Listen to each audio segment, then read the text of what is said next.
is Ormond Beach doing serving utilities outside the city limits? What are they doing serving utilities to this Avalon project? So to start us out, I want to talk about some definitions, because if you've been following this, you've probably heard these expressions, and if you haven't heard them yet, you will hear them in the next 10 or so minutes as I'm talking. So the first definition I'm going to give you is service area. And this is related directly to what we're doing here, and it's for municipal utilities. Service areas may extend beyond municipal boundaries for various reasons. Typically, it's because we're the best equipped to serve that area, that there are no better options, and that it really makes the most sense. A service area is a legally described area approved by the state of Florida that indicates what entity is entitled to provide utilities to that area. You get a surveyor, they write a legal description, starting at the northwest corner of Section 5. That's the beginning of the description, and that gives where that utility is and who's entitled to serve utilities to those areas. The next thing that you've maybe seen in the paper, or when you've heard talk about this topic, is a wholesale utility provider. And people have said, what's a wholesale utility provider? What is it doing for this project, and what are they doing giving water away for cheaper than I'm getting it for myself? So a wholesale utility provider for water, they deliver water to a single customer, and that customer is responsible for distribution to the end users. For wastewater, they collect that wastewater from the entity, that single entity, and then treat it. And billing, we charge a wholesale rate which covers system operation and capital costs. We do not bill the individual connections to the individual end users. And then the third definition I'm going to go through is retail utility provider, kind of the flip side of that. You know, for water, they're the ones who deliver drinking water to the individual homes, individual end users, individual commercial properties. For wastewater, they collect the wastewater from households and businesses for proper treatment. Maintenance, they maintain the network of fire hydrants, they maintain the lift station, they maintain all those elements that are central and interior to that project. And billing, they're the ones who bill the individual customers. So they're the ones who send the meters out to your house, read the meter, and that's who your bill's coming from.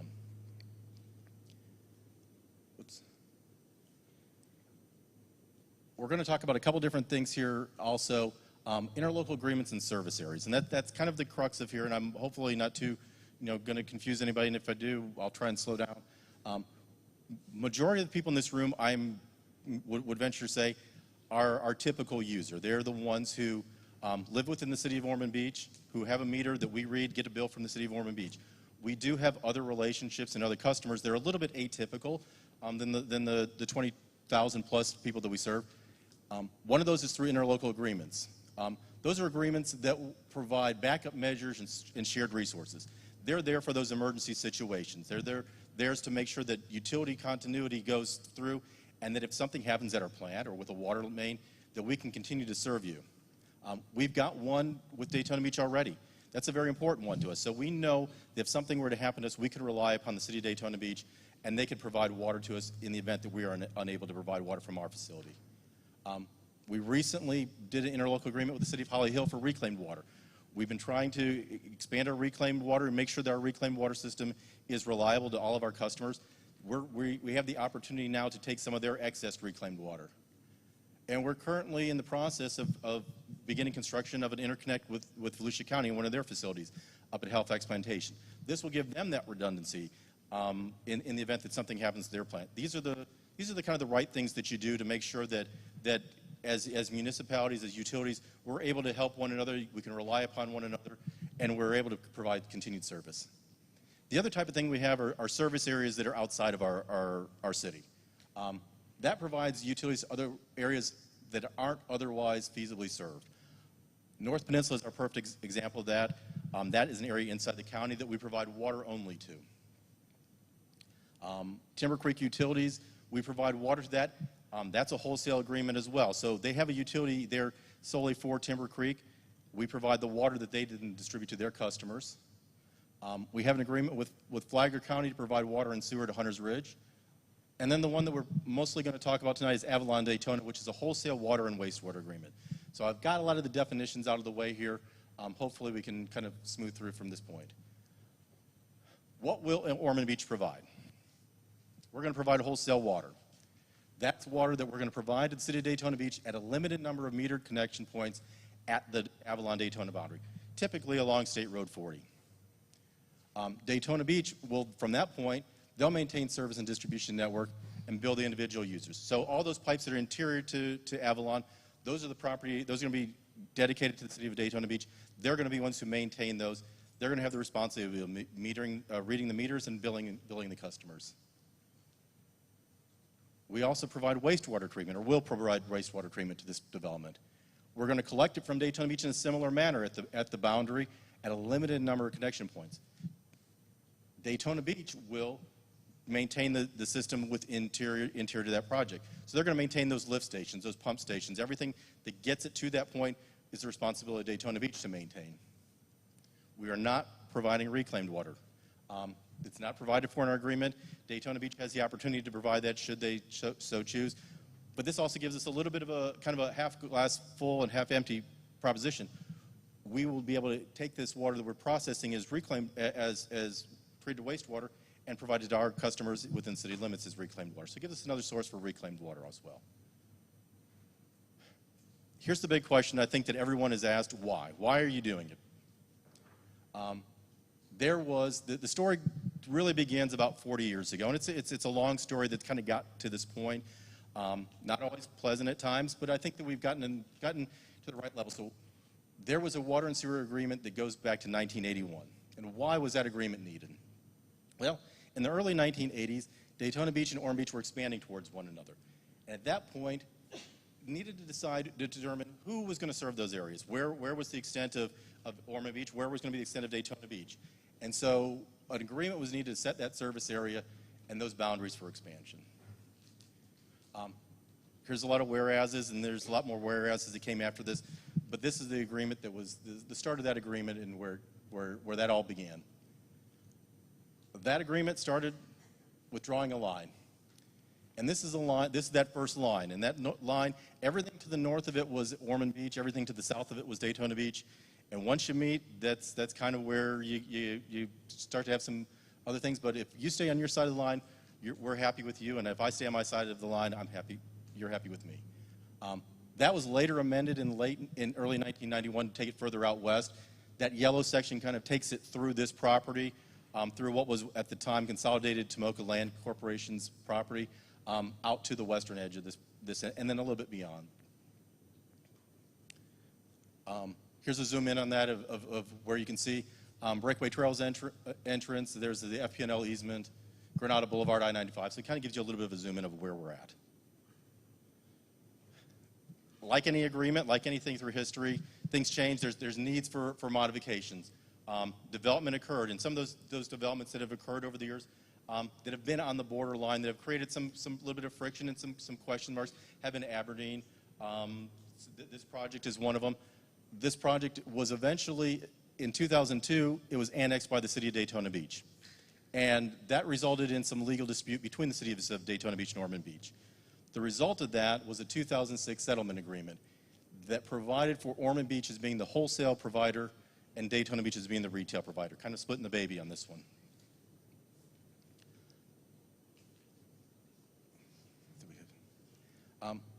So the next question is where? I threw this up here as just to kind of give you an idea of where the full extent of what our utility corporation, what our utility provides for. You can see, I don't know if I could, up here in the blue, that's Ormond by the Sea, so that's that water only. The majority of the yellow is what we serve water and sewer to. Here's Timber Creek, where we provide wholesale water to. And then down here where I'm going to zoom in, that's our Avalon, that's Avalon Daytona.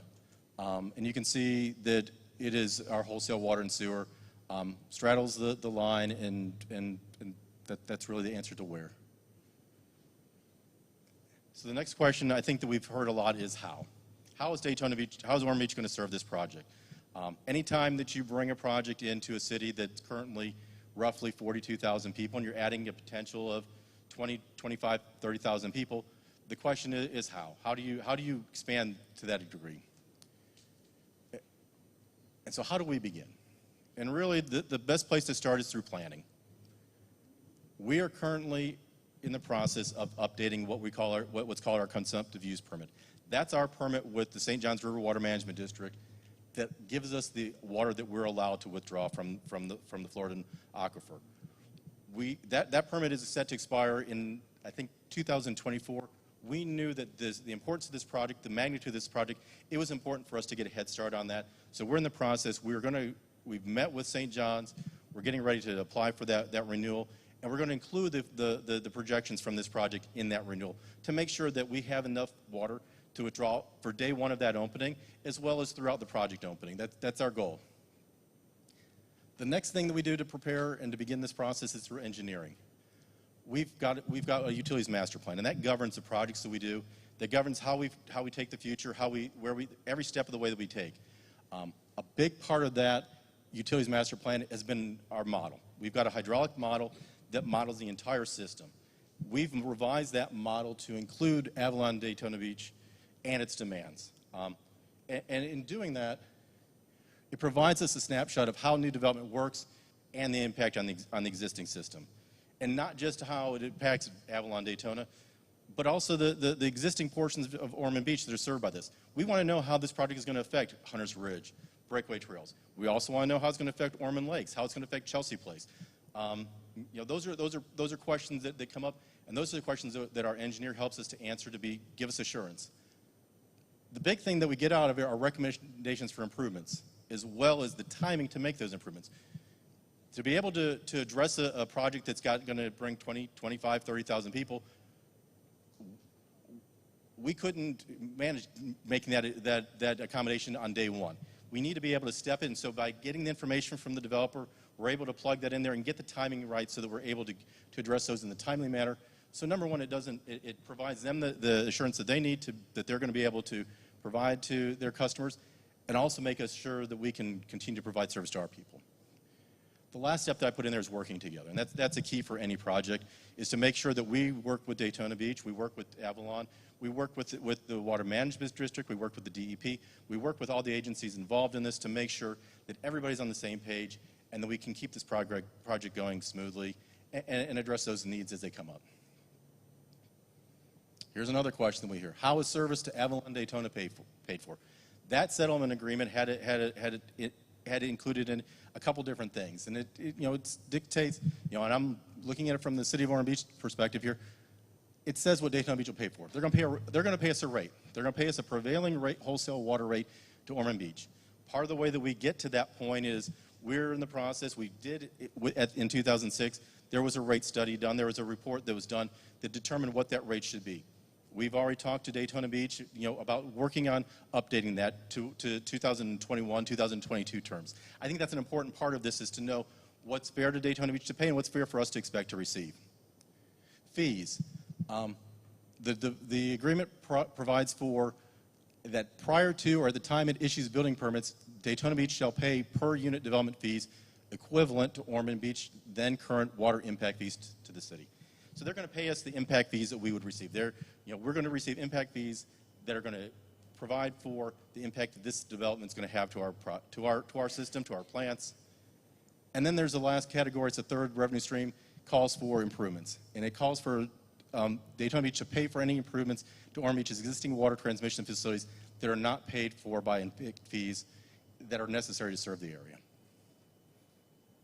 So the last question, another how is, how does this impact Ormond Beach's customers? And this is the answer that I'm going to tell you that we kind of try and keep in the back of our mind, and we try to make it at the forefront too. Proper planning and scheduling of these projects meet the needs of development and avoid impacts to our current customers. That's really the goal, I think, of everybody at the table here. And then what are the benefits that we can get from this? Because it's not all going to be, there are benefits that we can have. System redundancy. By having system redundancy, by having a plant that's expanded or an additional plant, by having additional lines that create a loop network, we provide for system redundancy, which also increases our reliability. And then we're going to have a broader distribution of costs. Standing here before you, I'm a perfect example of that. There will not need to be another me with this project, but by having more water gallons that are being billed to customers, that cost to have me as an employee of the City of Ormond Beach can be spread out among more customers. And so those are some of the simple things that we can, a benefit that we can get from this.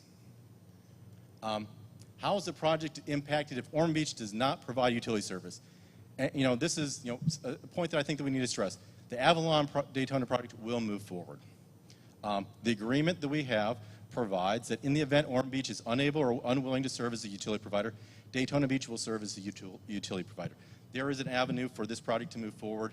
You know, by us not serving it doesn't mean it's going to end. The last question I put up here is who? Here's your answer, is me. My contact information is here. I've also got a lot of business cards. If you have any questions as this goes on, you know, things come up that you read in the paper, please feel free to reach out to me on this or any technical subject. I'm happy to be the point of contact. I'm happy to take time to talk to you. I'm happy to answer any questions you may have. And with that, I'll turn it back over to Michelle.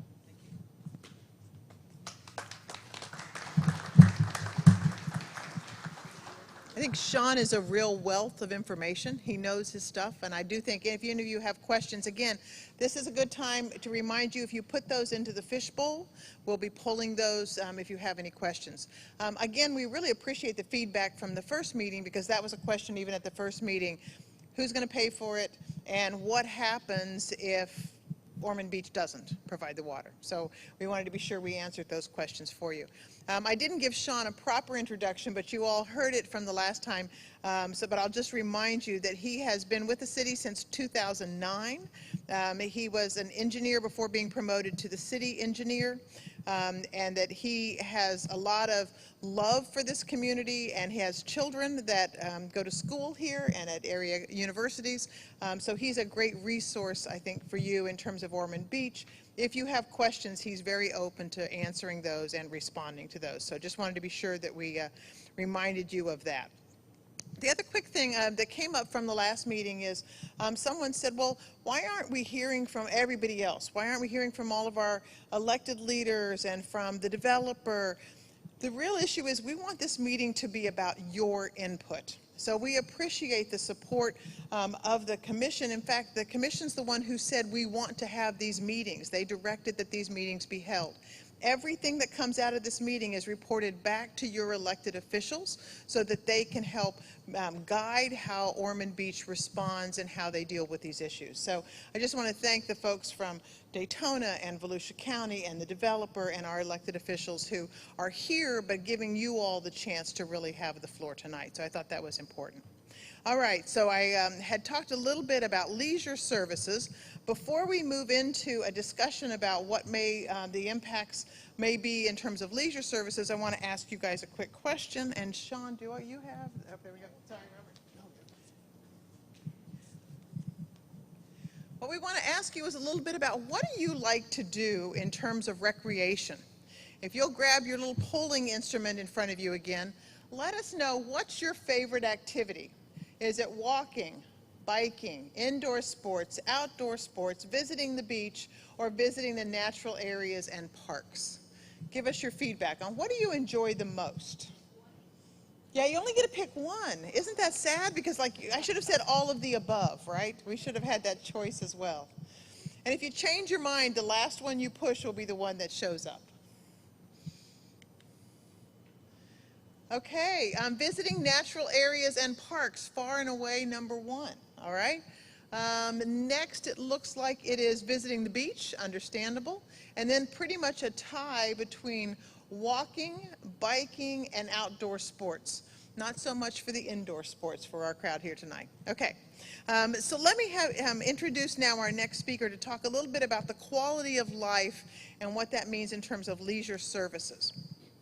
It's my pleasure to introduce Robert Carlin. He has served as the city's Director of Leisure Services for the City of Ormond Beach for the last 14 years. He has over 31 years of experience working in leisure services. He will be the first to tell everyone and anyone that Ormond Beach is an amazing place to live, work, and play. When he's not at work, Robert likes to spend time with his sons, fishing, hiking, and surfing. And by the way, he may be in big trouble tonight, because I need you guys to know today is his 33rd wedding anniversary, and he chose to be here. So kudos, a little hot water when he gets home tonight. Thank you, Robert. Thank you, Michelle. All right, so there is an advantage to going second here, as you noticed. That was a wonderful introduction. Thank you. Sean, I'm sorry. No. Let's see. I wanted to start with this slide because I thought it was It was pretty cool slide. We did this tabletop discussion. Some of you that participated in our last OB Life meeting last month, and this question was, looking ahead 10 years, what transportation measures would contribute most to the livability for Ormond west of I-95?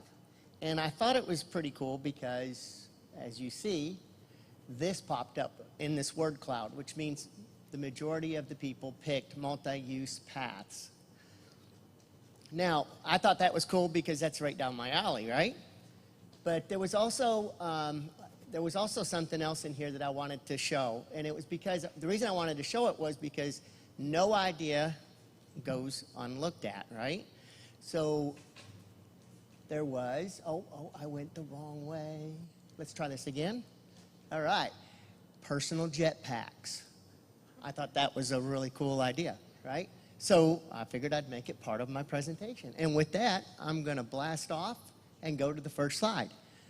So as you know, we've been working on putting together a master plan for leisure services for the last year. Some of you, in fact, show me with the show of hands, how many of you have had the opportunity to participate in some of our online surveys or our statistically valid surveys, our public meetings.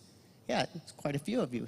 So in that process, I decided what I would do is pull some of those things out of that where we're at right now with the master plan draft that would most likely relate mostly to the West Ormond area. So when it came up to the facilities, you see walking and hiking trails, paved multi-purpose paths. You'll see this to be the multi-purpose paths and paved trails. That seems to have echoed throughout the entire community. So, and then off-beach parking, more beach access, environmental areas, nature parks, which as we did the poll earlier, you saw that was the #1 thing that you guys clicked on your clicker, so that's interesting.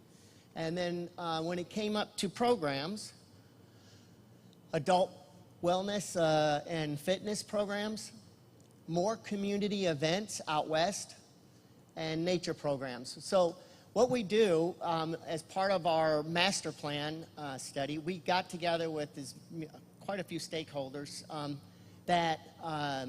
and then we brainstormed some ideas on how we could accomplish some of the more challenging things that you as residents had sort of let us know that this is what you'd like. So community events out west, as you know, we don't do community events out west, right? And the reason, I guess, is because the majority of the developments out west are gated communities, and they have their own recreation centers, parks, and everything else. So we just don't do a whole lot there. But one of the ideas that came out in our visioning sessions was that, hey, maybe you can partner with these HOAs and put on some outdoor concerts, outdoor movies. So I thought that was pretty neat and important to bring up, that we may have some great opportunities in the future as we look ahead to really become more a part of our West Ormond community. All right, and then some of the priorities. These are things that were identified in the draft so far that we really needed to focus on as a community, but some of these really shot home to the West Ormond area. And ironically, what does it say? Provide safe bicycle and pedestrian facilities, multi-use paths. And then upgrading existing parks, and then land for preservation, green space, and natural areas. So these are some of the some ideas that we had that we pulled out of the draft so far for West Ormond. Some indoor recreation center, maybe something that's comparable to like South Ormond, but with some sports fields. That way, those of you that have to, if you do, have to take your grandkids or your children to the park out, the sports complex for practices and stuff, maybe this would help you not have to travel as far. And then the other couple of things were identify opportunities to provide more parks and conservation areas. You see a theme going on here, and it's neat because over the last year, These themes that you hear coming out of my voice and here on the slide have been echoed over and over and over again in our research that we've done for the master plan update. And then last but not least, community events. So now what I wanted also to do, in the first OB Life meeting we had back in 2018, I got to do a cool little spill like I'm doing right now, which you guys are awesome. But I asked a question. I said, so tell me how many of you have had, and we had, I don't know, we had probably 150, 200 people in the room. I said, how many of you all have actually gone out and witnessed and experienced Central Park? And you would be shocked of how many individuals in that room that had lived in Ormond the majority of their life, 30 plus years, 20 years, and then, that had never, ever gone out and experienced Central Park. Now, I think Central Park is probably one of the most, I think it's just a jewel for Ormond Beach. It's a very unique park to go visit because it brings so much to the table. But anyway, I was just shocked. So what I wanted to do today, before I got through my presentation, is bring to the forefront some parks that you may not be aware of, that are relatively close to you all, or you may never have heard of. So the first one, and I'll get to why I brought this one in. It's not technically West 95, but it can be utilized because it's on Airport Road, so you can get to it easier than traveling all the way to the beach. Our Riverbend Nature Park. So show me as hands, how many of you have actually gone to, in the last year and a half, Riverbend? I see, that's great. That's fantastic. So what I wanted to tell you about was we partnered about a year and a half ago with a group of individuals in our community. This is the greatest part about my job for Ormond Beach, is all of a sudden I get a phone call, and I can give you, I honest to God could tell you at least 5, 6, 7 incidences in my career here in Ormond Beach that I've picked up the phone and the person on the other end of the phone has an idea, right? Hey, I want to put in, and I'm going to say a couple of them, I would like to put Ormond Beach's first labyrinth in at Central Park.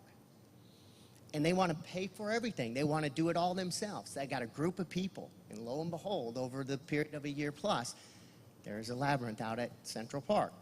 And we've been blessed to have the community we do because people do that all the time. They call and say, hey, what can I do to be able to do this?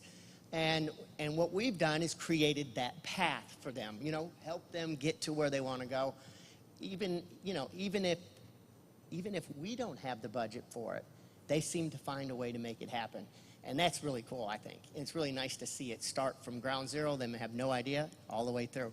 But anyway, with Riverbend, about a year and a half ago, I had a group of people come to me and say, hey, I want to put in a mountain bike trail.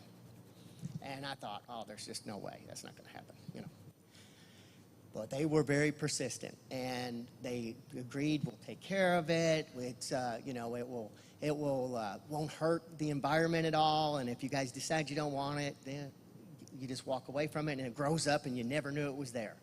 And so, lo and behold, they have developed a tremendous mountain bike path at Riverbend. So if you haven't had a chance to experience it, or you have family that are into biking or that kind of thing, it's a really, really great environment. And the neat thing is it has changed the entire park. The amount of people that go out to that park, it has just changed the whole environment of that park. You see families there now picnicking. You've seen people using the park for all different reasons that you didn't see before. So it's really changed the outlook of what that park can bring to a community. Anyway, West Ormond Wetland Park, everybody know where that's at?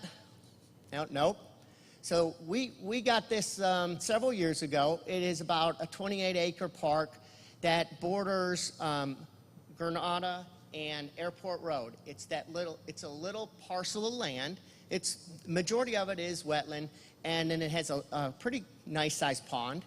And one of the ideas in our master plan was to develop that a little more so that people can utilize it. Right now there's a sign out there that says, West Ormond Wetland Park, but hopefully we'll have more than a sign as we move down in the next 10 years, and maybe have some trails, some overlooks, some viewing areas, and some identification things to teach us about wetlands and their importance, stuff like that.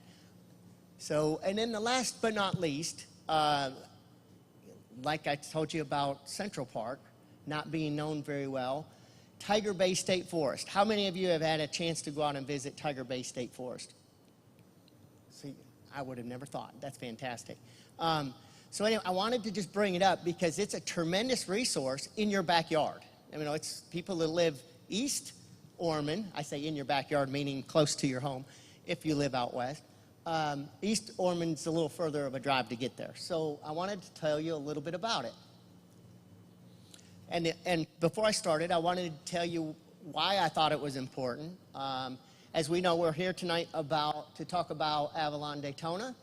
And you're probably trying to figure out where all this goes. But this is the Avalon Daytona development right now. And I wanted to bring to your attention that they have set aside for conservation all this land in the purple here. It's 1,888 acres of conservation that will never be disturbed. That's pretty cool. And I just thought that was important that you know that. Now let's talk about Tiger Bay State Forest. It extends from Granada all the way to I-4. It is approximately 28,000 plus acres. And it has a large variety of different amenities that you guys can go out and experience. And I'll touch on those: hiking, biking, horseback riding, semi-primitive and equestrian camping, hunting, fishing is permitted in their lakes and ponds, and then boating, and only electric motors, no motorized motors. And why are we talking about this? Well, we want to continue to monitor and advocate for Tiger Bay to maintain its ecosystem and its status as an important community recreational resource. That's why we're talking about it. And before I go to this slide, even though I already went to it, I want to just let you know we have two representatives from the Tiger Bay State Forest here with us tonight. They were very generous to come out on this evening to be able to talk to anyone that has any questions about Tiger Bay. We have Mr. King and Sam.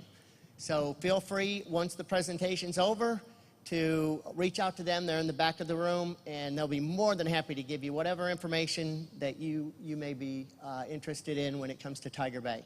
And with that, I wish all of you a wonderful holiday, and thank you so much for taking your time to be here tonight. And I'm guessing he's promised his wife a really lovely weekend celebration of his anniversary. So a couple quick things is, we talk about Tiger Bay, and some of you may say, okay, why is that important? One of the commitments of Ormond Beach is that we're going to bring everything we have in terms of information to the people who live here. And so when you think about a beautiful place like that forest, the question is, well, we always worry about the impacts of development on animals and wildlife and nature and those kinds of things. And so seeing that significant preservation area that has been set aside is important.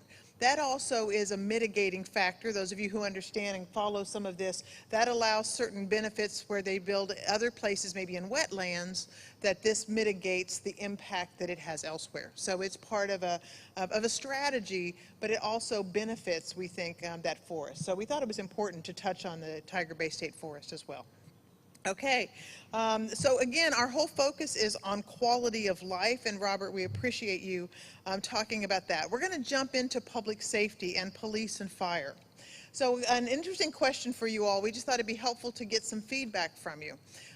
If you will grab your clickers, our next question involves whether you have called for public safety service, okay? So the question is, how many times have you called for police or fire assistance in the past year?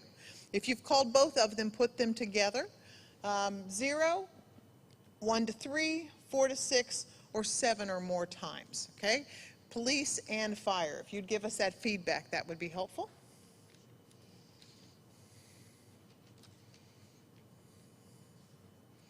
All right, let's see what we learned. Okay, pretty normal response. So both chiefs, I'm sure, can talk about this. 60% of the people have not had a reason to call police and fire. I always count that as a blessing, right? The nice thing is to know is that they're there when you do need them. Number two, we have about 30% of the people here tonight have called between 1 and 3 times. Looks like about 5% have called 4 to 6, and no one's had to call more than 7, which is, I think, a very positive thing. So we're going to start tonight talking about police services. I hope many of you know our chief. It is Robert Jesse Godfrey, and he has been the chief of the Ormond Beach Police Department for a number of years. He started with Ormond Beach as a police officer in the late 80s, and then he moved to Daytona Beach Police Department, where he served for 21 years, retiring as a lieutenant in the patrol division. I always think it's impressive also to note that Jesse has also served his country in the Army's 82nd Airborne Division, followed by service in the Army National Guard. He's also very proud of the fact that he and his wife bought their first home as a couple. It was in Ormond Beach, and in fact was west of I-95. And he and his wife have 2 children, and he enjoys bicycle riding locally and in other parts of the country. So please welcome our police chief, Jesse Godfrey.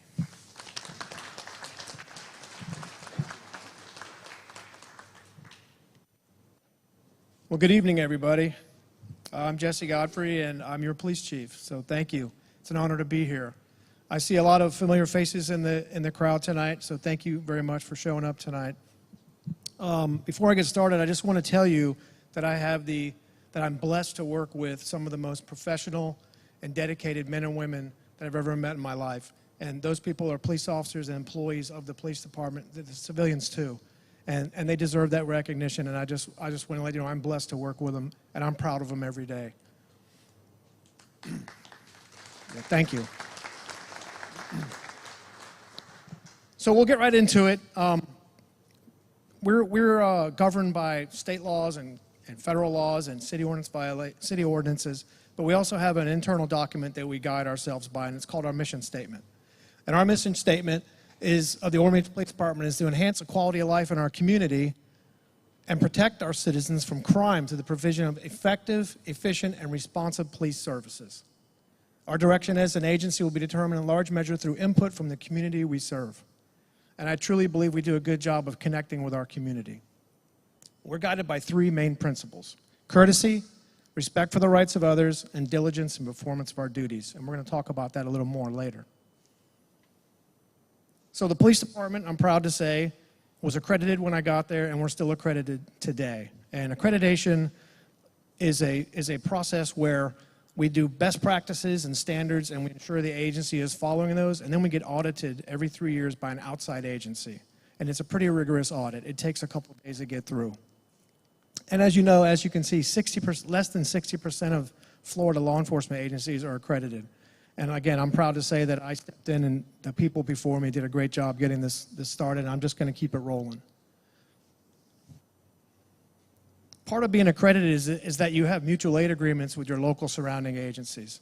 The Sheriff's Office, and I'd like to recognize Captain Atkins in the back room there from the Volusia County Sheriff's Office. Thank you for coming tonight. The Sheriff's Office has a mutual aid agreement with 16 law enforcement agencies in Volusia County. We all work together. We all sign this agreement. We all agree to help each other out.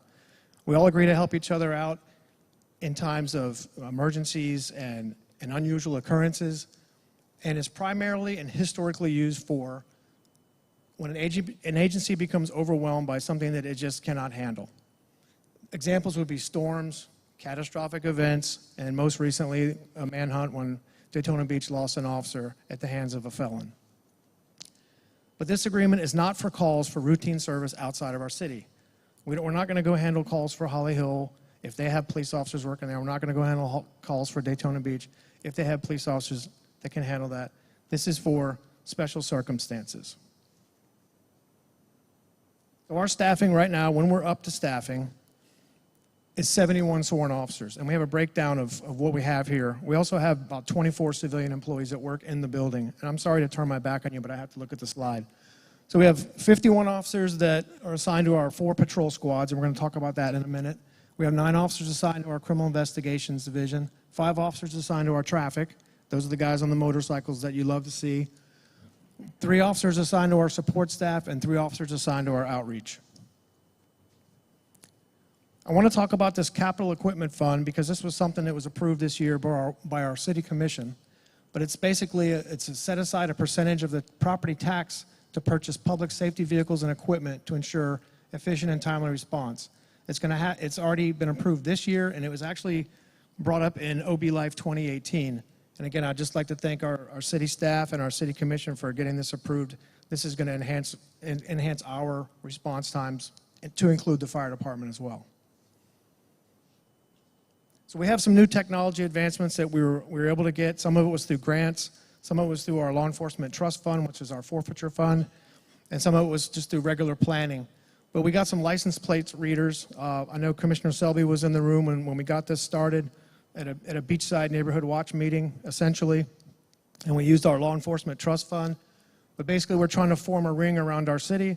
And when you drive into our city, the automatic license plate readers, they look down and they just run every tag. And if you're a wanted felon, if you're a child molester, if you have problems with your driver's license, it alerts the officers that this individual that's driving this car is in this car and these are the issues they're having. We can also input data into it if we're looking for a wanted person and we think they're in our area, we can input that into our camera system. Our camera system is linked into all the other license plate readers in the county, and it's run by the sheriff's office. It's called the Crime Information Center, and it's a great tool to keep our citizens safe, and I'm very proud of the fact that we were able to pull that off and get that done. Obviously, we have body-worn cameras, which not every agency has, but we have ours. We have a drone. We're obtaining a tactical robot. That's so we can send a robot in to a dangerous situation as opposed to sending an officer or a canine in. We can send a robot in to look around and see what's going on. We have radar feedback signs. That's for speed enforcement and speed safety and try to get you slow down on the roads. And it flashes and tells you you're going too fast. And then we also have adaptive signalization, which Mr. Finley talked about at the last meeting. And I don't want to beat it up, but it's a great thing to speed up the traffic at peak times. It takes measurements and it records data and lets the traffic engineers know, hey, you need to open this green light up or keep it red longer, and it's a great thing for us. So we have a lot of community engagement. We have, coffee with a cop, shop with a cop. In fact, tomorrow at our local Walmart, you'll see at around 4 o'clock, you'll see the MRAP out there, and you'll see a bunch of police officers, and we pre-select 25 individuals from the community, and we shop with them, and that's going to be a great event, and thank you, Jarlene, for being here and covering that. One of our things that we do really well in Ormond Beach that I'm proud of is our community engagement and the way we work with our community. And we refer to it as the Ormond Beach Way. And I just want to take a second to talk about that. But it's when our officers and our employees interact with the community, we spend that 5, 10, or 15 minutes to help you solve your problem, to help you get home, to help you get on your way. And I'm really proud of the fact of that. And the other thing that I'm proud of that's, to me, I define as the Ormond Beach Way is the way that we don't work in a silo. We work together. We have partners at the fire department. We have partners on streets and public works and human resources. And we all work together as a team. And I think we do that really well. And I'll give City Manager Joyce Shanahan the credit for that. She's a great team leader. But she instills that in all of us. And I really think as citizens, you ought to know that we work very, very well together. So calls for service citywide. What I'm going to do is I'm going to go big and then I'm going to zoom in on Zone 7, which is where we're at right now. So we had about 78,000 calls for service, and this is from January to like mid-November when we pulled this data. 9,800 incident reports, 7,300 traffic citations or warnings were issued, and 4,900 lock it or lose it cards were given out. Again, this is another crime-fighting strategy that was low cost, low tech, but basically our officers get out of their vehicles, they walk around neighborhoods, they drive through neighborhoods. If they see valuables in your car, they see your garage door open, they just see an opportunity for crime, they'll get out, they'll fill it out, and they'll let you know, hey, you might want to lock your car, you might want to take your valuables out of your car. We get a lot of compliments on that, and it actually gets the officers into the neighborhoods and out of their police cars. Again, community engagement and exposure. So the city has 6 patrol zones. Beachside is here, zone 1 and 2, separated by the Halifax River. We have zone 4, south of 40. Zone 5 takes up both like the trails and the south side of 40 as well. Zone 7 is where you're at right now. We're going to zoom that out in a minute. And zone 3 is from basically the police station all the way up US 1 to our northern city limits. This is zone 7. This is what we're talking about tonight. This area down here where the laser is pointing is all Daytona Beach. And we're in this area, breakaway trails and Hunter's Ridge is in here.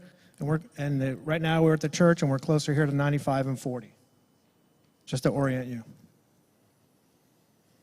So again, we'll talk about the calls for service in zone 7. And this is from January to about middle of November when we pulled this data. So we had 6 car breaks, 4 burglaries, 253 traffic stops, 68 disturbances, 665 directed patrols. A directed patrol is when a police supervisor will tell their officers, hey, we're having a problem with speeders. We're having a problem with kids partying at the clubhouse near the lake. We're having a problem with people going into people's cars, and they'll direct the officers to go in there and spend time in the area and try to find the bad guys or bad girls. Extra patrols are just when citizens call and say, I'm not feeling good about something, can you please put an extra officer in my neighborhood? I've got some things going on, and we'll do some extra patrols in there. Suspicious incidents and all others. And again, for Zone 7, for this time of year, it's 2,900 calls. So I want to talk about traffic because I really think that's going to be our biggest impact when this whole thing gets going. It's going to be traffic. And this is from 95 and 40, right over here on the far right-hand side, all the way to the red light at the Breakaway Trails entrance.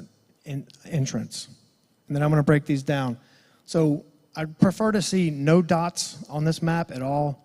But you're going to see an abundance of green dots, and green dots are the low-speed, no-injury crashes, which as we go through these maps, as I break them down, you're going to see we have a majority of green dot crashes, and a lot of them are low-speed, and it's usually a distracted driver, which, as you know, yesterday's drunk driver is today's distracted driver. So you'll see somebody weaving on the road, all over the road, and going 20 miles an hour, and you're thinking, this person's drunk. You get up next to them, what are they doing? They're on their cell phone. Yes, thank you. So from 95 to Booth Road, we had 32 crashes, and just look at all the green dots. And a lot of these are not on 40, but they're at businesses or in parking lots. From Booth Road to Timber Creek, we had 9 crashes. Again, more green dots, more inattentive drivers. And from Timber Creek to Breakaway Trails, we had 6 crashes. None of the crashes listed on this were fatal. I know somebody asked one of those questions online. There were no fatal crashes. There was a bad one a couple years ago. A very sad story, but there haven't been any in a couple years. So what do we expect from this project from Daytona? Well, we think more people is going to mean more traffic-related incidents. We want to continue to implement, from the police department standpoint, we want to continue to implement additional staffing plan. We did have 2 new officers that were authorized for this year. However, we put in for a grant, and then we were not approved the grant. We're still going to keep going after that. We're still going to continue to ask for more officers because we know there's more people coming, so we want to get more officers. We're going to implement our patrol zone remapping based on the calls for service. Part of the initiative that we did earlier this year to ask for more officers was to say there's a lot of growth coming in from Daytona. Like if you go down Williamson by the hospital and all those apartments, it's getting busier out west. We're going to need more officers for the incidents. So we've asked for those. And then we're going to continue to deliver the level of service known as the Ormond Beach Way. And I talked about that Ormond Beach Way earlier, but it was the fact that we take the extra time with our people, our citizens, whether we're at a crash or at a burglary, but we also work well with each other internally. And I'm very proud of that, and I'm happy that we're able to do that. And again, I want to end this with thanking you all for your support. I can't tell you how many times I've personally been out in the community and you've come up to me and said thank you for your support. I know our officers love to hear that. If you would, please let them know how much you appreciate them. If you want to take a picture of this screen, My name and phone number are on there. I'll be more than willing to talk to you if you have any questions. But thank you so much for having us, and again, I'm blessed to be here. Thank you.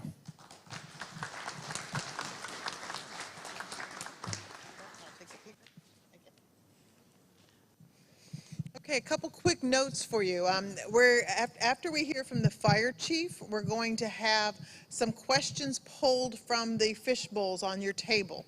So if any of these discussions tonight about utilities or leisure or police have prompted questions, please be sure you're writing them and putting them in the fish bowls. I do want to remind the people who are watching this online, if you're watching it live tonight, or you guys are sharing it with a neighbor and they watch it 2 weeks from now, you can still send in questions. We would like to receive those. If you're emailing those questions from home, you're sending them to oblife@ormondbeach.org. So we would encourage those of you watching at home, you can do that now, you can do it later. But sometimes if you're like me, you leave the meeting and say, I wished I'd asked this one question. So this is an opportunity. You may still send those in and we'll respond to those and post them online as well. Another quick thing I want to mention, in your packet, your agenda packet that you have tonight, the very last page is a meeting evaluation. As I mentioned before, we take this feedback very seriously from you all. That is, again, how we improved the signage for tonight's meeting, because it was definitely mentioned on these evaluations. So if you're like me, sometimes I forget to go do it at the end, so if you want to pull that out separately, you can just leave these on your table and we will pick them up at the end. So it'd be helpful to have your evaluation as well. Okay, thank you, Chief, for your discussion about everything related to police. We're now going to hear a little bit about public safety and quality of life as it relates to the fire department. Chief Richard Sievers began his fire service career with the city of Lauderdale in 1979, working in every rank through assistant fire chief. He retired from Lauderdale in 1999 and joined the City of Lauderdale Lakes Fire Rescue Department as its fire chief, followed by service with the Broward Sheriff's Office Fire Rescue, starting in April 2004. Chief Sievers then led fire services for a number of communities through that position, and then we are delighted to have had him join us here in Ormond Beach. Chief Sievers has a bachelor's degree in business administration from Northwood University, and he's also designated as a fire chief officer from the Center for Public Safety Excellence. Now, in his spare time, Chief Sievers says he likes to spend time with his family, and he also likes to take a relaxing run on the beach. I was giving him a hard time because when I run, I don't know that I always find it relaxing. He says it's a relaxing stress relief to go run on the beach. So please welcome our fire chief, Chief Sievers.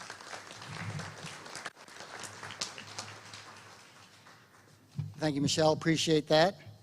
It is relaxing. It's sometimes I do my best thinking running on the beach and coming up ideas.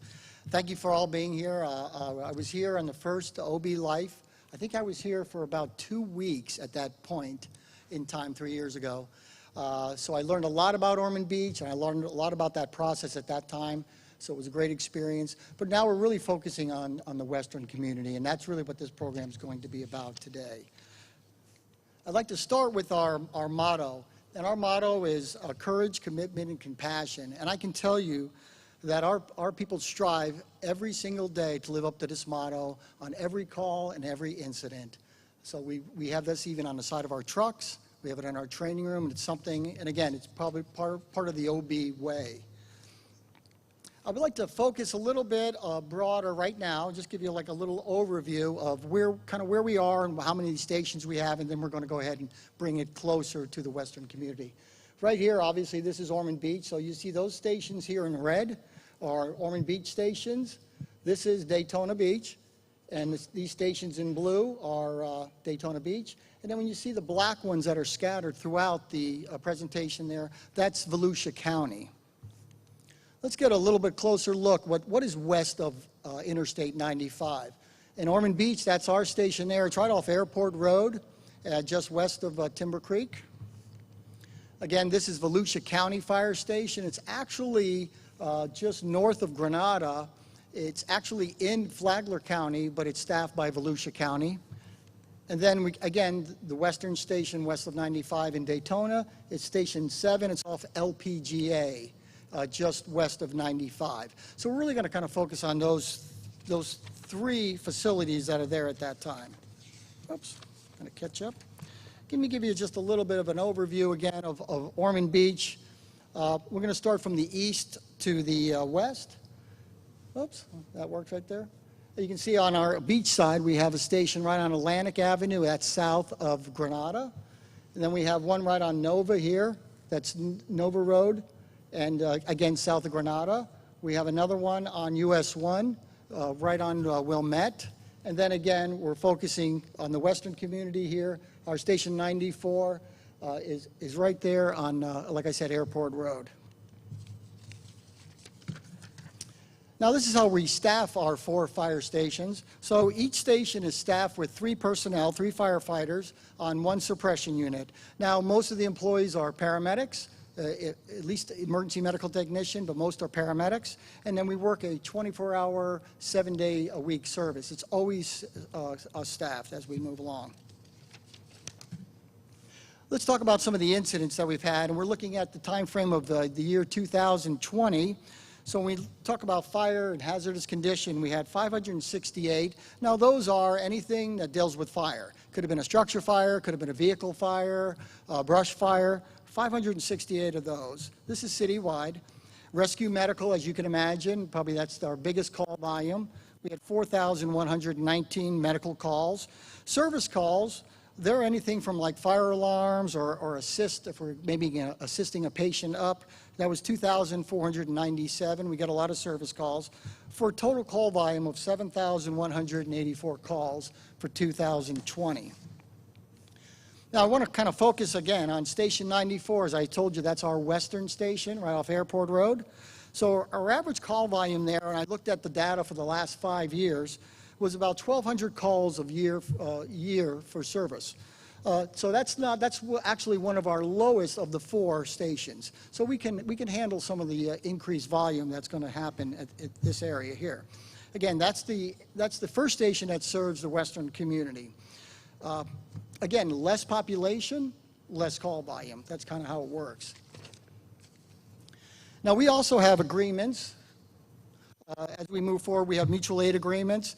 Now, every agency in Volusia County, every fire agency is part of this agreement. Now, we're a little bit different than the police because we do run out of our jurisdiction. We couldn't, as you can imagine, you